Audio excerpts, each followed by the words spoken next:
I'm in the sukkah. We expanded our sukkah this year. It's really nice. It's one of the beautiful moments of the year where the tradition asks us, pushes us to inconvenience ourselves to spend more time outside. It makes sense, even if sometimes it's a little difficult to do. And one of the things that we do that doesn't entirely make a lot of sense, we have a lulav and etrog, or facsimiles thereof.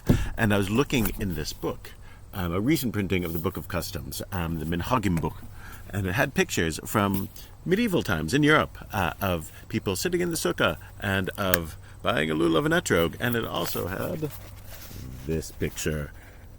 Is it coming through? What's this picture all about? I couldn't figure it out. It's a man without a head staring at a man with a head while they hold willow branches. And it turns out it's this. On Hoshanah Rabbah, which is the last day of Chol HaMoed Sukkot, Saturday night this year, into Sunday, that there was a Kabbalistic custom that developed in Tzfat, where in some places they'd read the entire book of Devarim, sometimes they would just recite Psalms, and also they would do this. It says, in the Chagim book, this is again, about 18th, 17th, 16th century year, it says, some have the custom to cover themselves in a sheet and go to a place where the moon can be seen.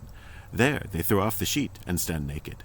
They stand straight, with all their limbs spread out, and they examine their shadow in the moon. If one's head is missing, he will lose his head. If his fingers are missing, that refers to his relatives. If his right hand is missing, it means his son. If his left hand is missing, that means his daughter.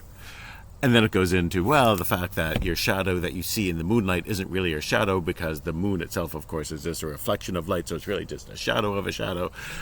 It's an incredible thing. This was a custom I was unaware of until this week. I personally have never, on the night of Hoshanah Rabbah, went naked into a field, thrown off a sheet, and examined my shadow to see if there was no head. I also still have my head. It's a lesson that, you know what?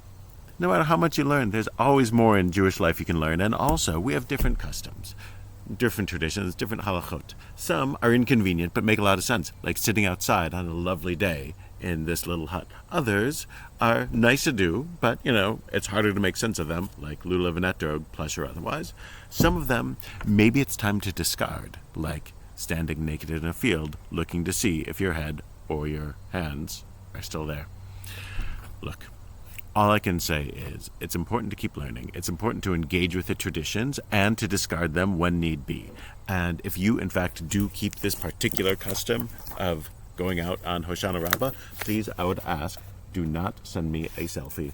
I'm not looking for that. Please check, make sure that no one else is standing around outside of God and I guess the man in the moon, person in the moon, and have a Chag Sameach. And if you know any other strange customs, you can let me know. But again, no inappropriate selfies. Chag Sameach.